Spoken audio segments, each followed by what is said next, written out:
Good morning दोस्तों, नमस्ते। मैं रूपी नौटियाल अपने यूट्यूब चैनल हिंदी नोट्स में आप सभी लोगों का स्वागत करती हूँ।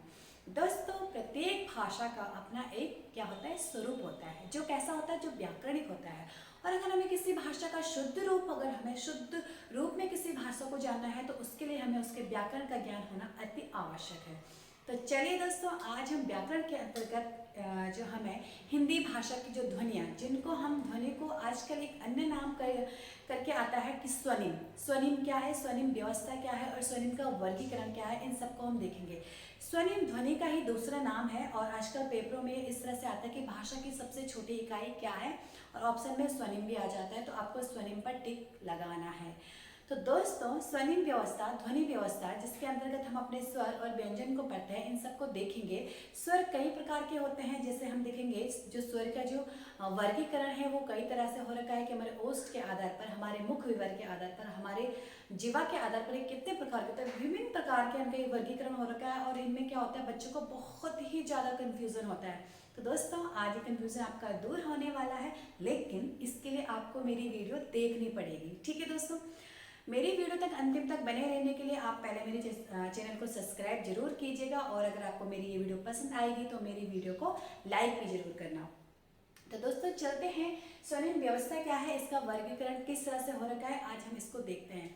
स्वनिम व्यवस्था का वर्गीकरण, जो स्वनिम, इसमें दो तरह की ध्वनियाँ होती है। जैसे मैंने कहा कि ध्वनियाँ, इसका दूसरा नाम, मतलब ध्वनि का ही नाम क्या है, स्वनिम है। तो इसमें दो तरह की ध्वनियाँ होती है। तो कितने तरह की, दो तरह की। और कौन कौन सी, तो उसमें आती है खंडेतर ध्वनियाँ और एक आती है खंड्य ध्वनियाँ।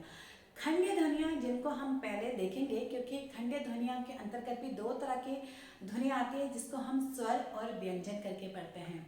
स्वर भी अलग अलग वर्गीकरण इनका हो रखा है, और जो स्वरों की संख्या है वो हिंदी में 11 है, और जो व्यंजन की संख्या है वो हिंदी में 33 है।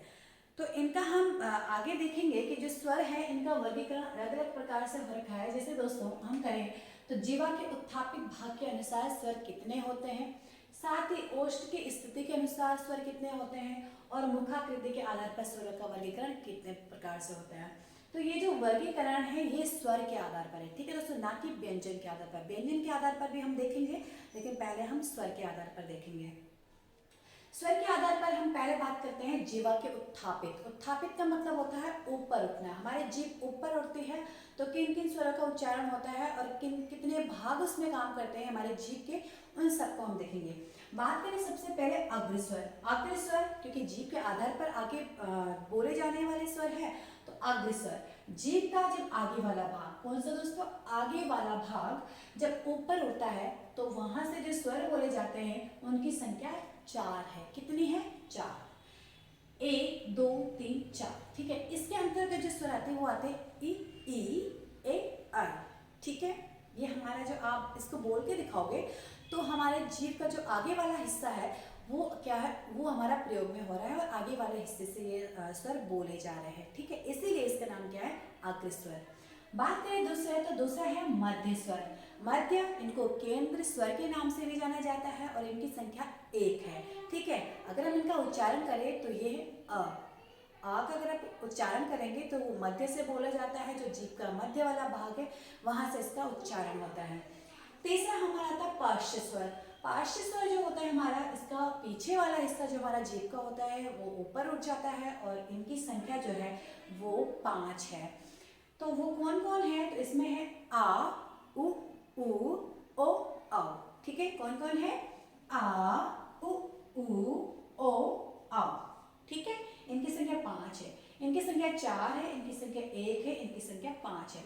अग्रस्वर, मध्य स्वर और पार्श्व स्वर। तो इस तरह से जीव के आधार पर, जीवा के उत्थापित जो उठने के आधार पर जो स्वरों की संख्या है, जो स्वरों के जो प्रकार है वो 3 प्रकार से है, अग्रस्वर, मध्य स्वर और पार्श्व स्वर। बात करते हैं ओष्ठों की स्थिति के अनुसार, तो ओष्ठों की स्थिति के अनुसार भी स्वर कितने प्रकार के होते हैं, 2 प्रकार के होते हैं, ठीक है। अब इसमें कौन कौन से होते हैं, एक तो होता है वृत्ताकार स्वर, इसको वृत्तामुखी स्वर भी कहते हैं, और दूसरा होता है आवृत्ताकार स्वर, इसको आवृत्तमुखी के नाम से भी जाना जाता है। दोस्तों, जो वृत्ताकार होता है इसमें ओष्ठ हमारे कैसे होते हैं, वृत्ताकार में, मतलब गोल आकार में होते हैं। जैसे इसमें एक है उ ओ आओ, ठीक है, उ ओ आओ। हमारे जो ये ओष्ठ है, ये किस आकार में हो रहे हैं? गोल आकार में हो रहे हैं, ठीक है। दूसरा बात करें आवृत्ताकार स्वर, तो ओष्ठ का आकार कैसा होता है? आवृत्त, मतलब वृत्त नहीं होगा, ठीक है। तो इसमें जो इनकी संख्या है ये कितने? ये 6 है। अ, आ, इ, ए, ऐ। इसमें हमारा गोल नहीं हो रहा है, बल्कि जो हमारे जो ओष्ठ है वो ऊपर और नीचे फैल जाते हैं, ठीक है। तीसरा आता है हमारा मुखाकृति के आधार पर स्वरों का वर्गीकरण।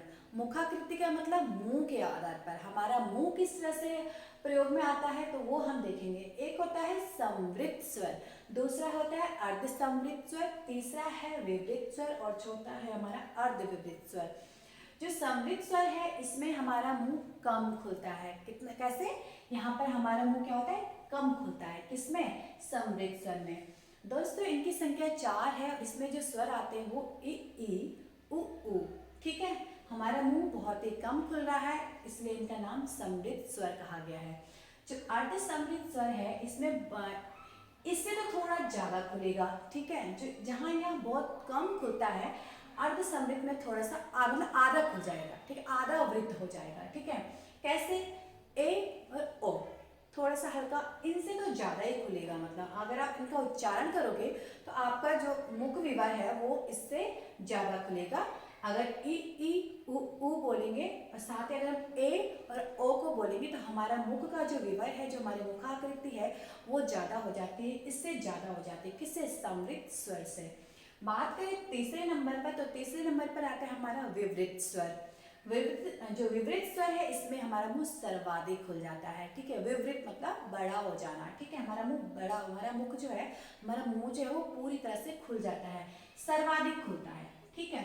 जैसे इसमें एक ही आता है आ, ठीक है। आ अगर आप बोलोगे आ अगर बोलोगे तो आपको अपना पूरा मुंह खोलना पड़ेगा उसके लिए, ठीक है। तो इसीलिए ये विवृत्त स्वर के अंतर्गत आता है।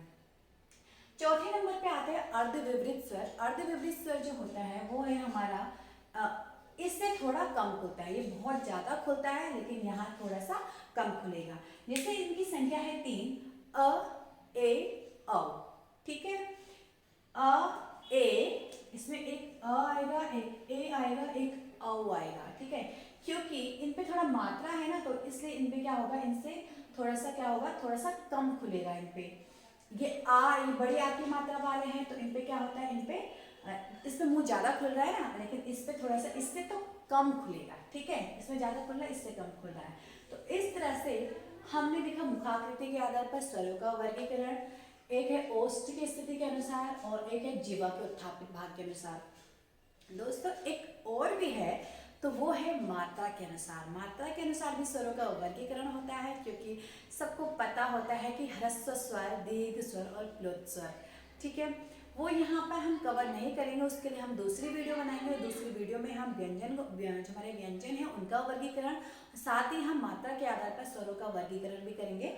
तो आज हमने यही देखा, स्वनिम व्यवस्था देखी। स्वनिम व्यवस्था के अंतर्गत हमने ध्वनियाँ देखी, जिसमें हमने पहले नंबर पे खंडीय ध्वनियाँ देखी, जिसमें स्वर और व्यंजन आते हैं। स्वर वो होते हैं जो बिना किसी सहायता के बोले जाते हैं, जो स्वतंत्र रूप से होते हैं, और व्यंजन वो होते हैं जो स्वरों की सहायता से बोले जाते हैं। फिर हमने स्वरों का वर्गीकरण किया कि स्वर कितने प्रकार के होते हैं और कितना इनका जो हमारा कितने प्रकार से ये बोले जाते हैं और कितनी तरह से इनका वर्गीकरण किया है, ठीक है दोस्तों।